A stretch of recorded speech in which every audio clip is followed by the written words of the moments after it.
واللہ ما طلعت شمس ولا غربت.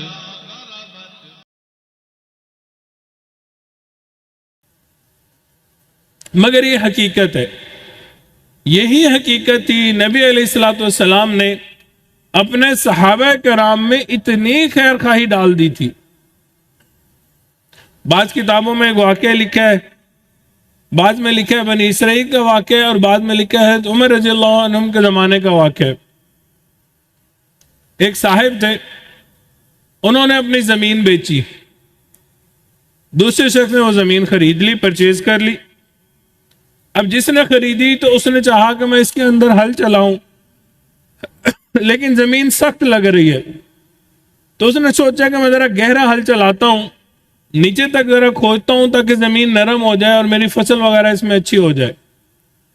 اب جب انہوں نے گہرا ہل چلایا، چلانے کے دوران درمیان میں ایک جگہ پہ ان کو کوئی سخت چیز نیچے نظر آئی. اب ان نے وہاں تھوڑی سی کھدائی کی تو وہاں سے ایک صندوق نکلا. اب جب صندوق کھولا تو اس کے اندر خزانہ تھا، اس کے اندر سونا چاندی تھے. اب انہوں نے اس کو لیا، حیران بھی ہوئے کہ بھئی زمین سے اتنا خزانہ نکلا، اور پھر یہ سوچا کہ بھئی یہ تو میرا نہیں ہے، یہ تو جس نے زمین بیچی ہے اس نے دبایا ہوگا، تو اس کی زمین تھی، میں نے تو ابھی خریدی ہے، تو یہ یقیناً اسی کا ہوگا. چنانچہ اگلے دن انہوں نے وہ صندوق اٹھایا اور جس نے زمین بیچی تھی اس کے پاس جا کے اس کو کہنے لگے کہ جی یہ زمین آپ نے بیچی، میں نے اس کے اندر ہل چلایا ہے، مجھے یہ خزانہ ملا ہے، تو چونکہ آپ نے بیچی تھی، آپ کی زمین تھی، تو یہ آپ کا خزانہ ہے، آپ اس کو رکھ لیں. اب وہ جو صحابی ہیں انہوں نے کہا کہ نہیں بھائی، میں نے آپ کو زمین بیچ دی، اب اس کے اندر سے جو بھی چیز نکلی ہے یہ آپ کی ہے، میری نہیں ہے، یہ آپ رکھیں.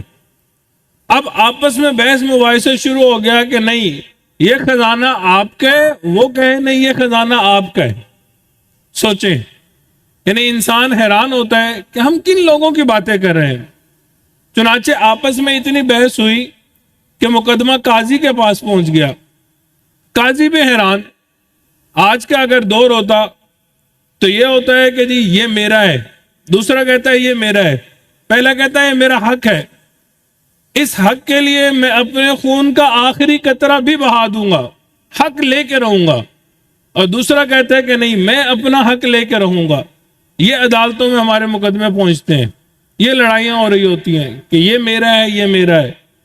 قاضی کے پاس کیا مقدمہ پہنچا کہ ایک خزانہ ہے، ایک بندہ کہہ رہا ہے یہ اس کا ہے، دوسرا بندہ کہہ رہا ہے یہ اس کا ہے. قاضی بھی حیران کہ فیصلہ کروں تو کیا کروں. چنانچہ انہوں نے ان کو بلایا اور انہیں کہا کہ بھئی یہ جو آپ مقدمہ لے کے آئے ہیں، اگر آپ چاہتے ہیں کہ میں اس کا فیصلہ کروں تو مجھے کچھ معلومات درکار ہوں گی، کچھ میں آپ سے بات چیت کروں گا، میں آپ کو کچھ مشورہ دوں گا، اگر آپ کو سمجھ آ گیا تو آپ اس پہ عمل کر لینا. تو انہوں نے کہا ٹھیک ہے. چنانچہ قاضی صاحب نے ایک شخص کو بلایا، اس سے بات کی، اس کے گھر کے احوال وغیرہ لیے، پھر دوسرے کو بلایا، اس کے احوال وغیرہ لیے. تو قاضی صاحب کو پتہ چلا کہ ایک شخص کے گھر میں اس کی اولاد میں بیٹا ہے، دوسرے شخص کے گھر میں اس کی اولاد میں بیٹی ہے. قاضی صاحب نے مشورہ دیا کہ آپ لوگ اپنی اولاد کا آپس میں نکاح کر دیں اور یہ جو خزانہ ہے اس کو حق مہر پہ دے دیں. چنانچہ ان لوگوں نے اپنی اولاد کا آپس میں نکاح کیا اور وہ خزانہ جو ہے وہ اپنی اولاد کو حق مہر میں دے دیا گیا. اتنی خیر خواہی تھی کہ اس طرح کے مقدمے ہوتے تھے کہ جی یہ چیز اس کی ہے اور دوسرا کہتا تھا یہ چیز اس کی ہے، یہ حق اس کا بنتا ہے، دوسرا کہتا تھا نہیں یہ اس کا حق بنتا ہے. آج اگر ہم دیکھیں تو آوے کا آوے بگڑا ہوا نظر آتا ہے، حیران ہوتا ہے انسان جو ہے.